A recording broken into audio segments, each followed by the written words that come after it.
என்ன சுத்தி ஒரு 5-6 பேர் இருப்பாங்க. அந்த 5-6 பேருமே டக்குன்னு சிரிக்க ஆரம்பிச்சிட்டாங்க. அண்ட் ஒரு சிலர் வந்து வாய்கிட்டே சிரிச்சிட்டாங்க, ஒரு சிலர் நக்கலா சிரிச்சாங்க, ஒரு சிலர் தான் கஷ்டப்படுவேன் அமைதியா இருந்துக்கிட்டாங்க.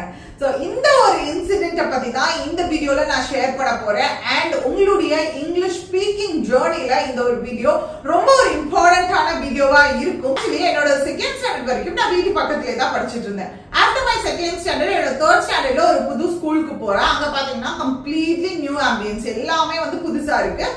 ஸ்டூடெண்ட்ஸா இருக்கட்டும், டீச்சர்ஸா இருக்கட்டும், ஸோ எல்லாமே கம்ப்ளீட்டா நம்ம இங்கிலீஷ்ல தான் கன்வர்ஸ் பண்ணணும். ஸோ இல்லை அப்படின்னா 50 paise or 1 rupee I think hardly I remember. So fine போடுவாங்க. ஸோ இதெல்லாம் வந்து உண்மையிலே அப்போ இந்த மாதிரி ஒரு விஷயங்கள் இருந்தது எதுக்கு அப்படின்னு அப்போ தோணும். பட் அதுதான் இங்க இருக்க எல்லாருடைய கம்யூனிகேஷனையும் இம்ப்ரூவ் பண்ணுச்சு. ஒன் ஃபைன் டே ஸோ ஸ்கூல்ல வந்து லஞ்ச் பீரியட், அந்த லஞ்ச் அவர்ல நான் என்ன பண்ணோம்னா we should get off the desk, டெஸ்க்ல இருந்து கீழே இறங்கிட்டு ஃப்ளோர்ல உட்காந்து சாப்பிடணும். நான் ஃப்ளோர்ல உட்காரேன், லஞ்ச் பேக் எடுத்துட்டு வர மறந்துட்டேன். உடனே அதே என் ஃப்ரெண்டு பக்கத்துல இருக்கு, நான் அவங்க கிட்ட சொல்றேன், அங்க கிளாஸ்மேட் அவங்க பக்கத்துல இருக்கு, அதை எடுத்து கொடுன்னு சொல்றேன். ஸோ அந்த இடத்துல ப்ளீஸ் கிவ் மை லஞ்ச் பேக்ன்ற வார்த்தையை அந்த பர்டிகுலர் பாயிண்ட் ஆஃப் டைம்ல ஒரு தேர்ட் ஸ்டாண்டர்ட் கிட்னால என்னால அதை ஃப்ரேஸ் பண்ண முடியல மைண்ட்ல. சோ என்ன சொல்லிட்டேன் அப்படின்னா ப்ளீஸ் டேக் மை கூடன்ட்டேன். உடனே பாக்குறது பக்கத்துல எல்லாம் சிரிச்சுட்டாங்க. சிரிச்ச உடனே என்ன ஆச்சு அப்படின்னா எனக்கு ஒரே அசிங்கப்பட்டாங்க மாதிரி மொமெண்ட் ஆயிடுச்சு.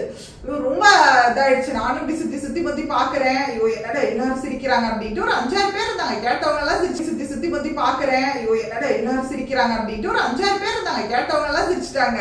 சிரிச்சுட்டு அப்போ எனக்கு வந்து அப்போ நினைச்சு ரொம்ப ஃபீல் பண்ணேன். வீட்டுல போயிட்டு எங்க அம்மாட்ட எல்லாம் சொல்றேன், அம்மா இங்கிலீஷ் டீச்சர் வேற ஒரு விஷயம். இப்போ நினைச்சு பார்த்தா காமெடியா இருக்கு. இதெல்லாம் ஒரு மேட்ரா, வாழ்க்கையில என்னென்னவோ அசிங்கப்பட்டாச்சு, இது ஒரு மேட்ரா அப்படின்ற மாதிரி இப்ப இருக்கு.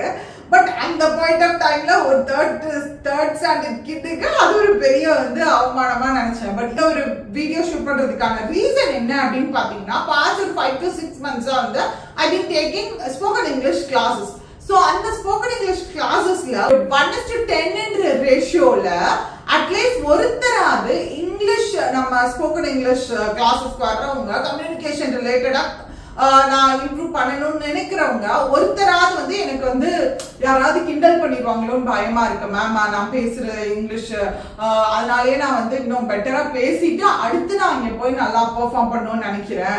அண்ட் ஒரு சிலர் பாத்தீங்க அப்படின்னா எனக்கு வந்து நான் ஒரு சில பேசுற வார்த்தைகள் வந்து தப்பா இருக்கு, என்னை வந்து கான்ஸ்டன்டா கரெக்ட் பண்ணிட்டே இருக்கிறதுனால, அதாவது கூட இருக்கிறவங்களோ யாரோ ப்ராபப்ளி ஆஃபீஸ் பிளேஸ்ல எங்கேயோ வந்து இது தப்பு இப்படி பேசுன்னு சொல்லியிருக்கலாம். ஸோ இந்த மாதிரி இருக்கிறதுனால அது எனக்கு ஒரு மாதிரி சங்கட்டமா இருக்கு அப்படின்னு சொல்லிட்டேன். ஆக்சுவலா இந்த இடத்துல தான் வந்து நம்ம என்ன ஆகுறோம் அப்படின்னா, நம்மளையே like we are looking us down. So நம்மளையே கீழே வந்து புஷ் பண்ணிக்கிறோம். ஆக்சுவலி பாத்தீங்க அப்படின்னா, நம்மளுடைய தாய்மொழியில நம்ம சரியா பேச தெரியல, உச்சரிக்க தெரியல அப்படின்னா அந்த இடத்துல கண்டிப்பா நம்ம அவமானப்படணும்.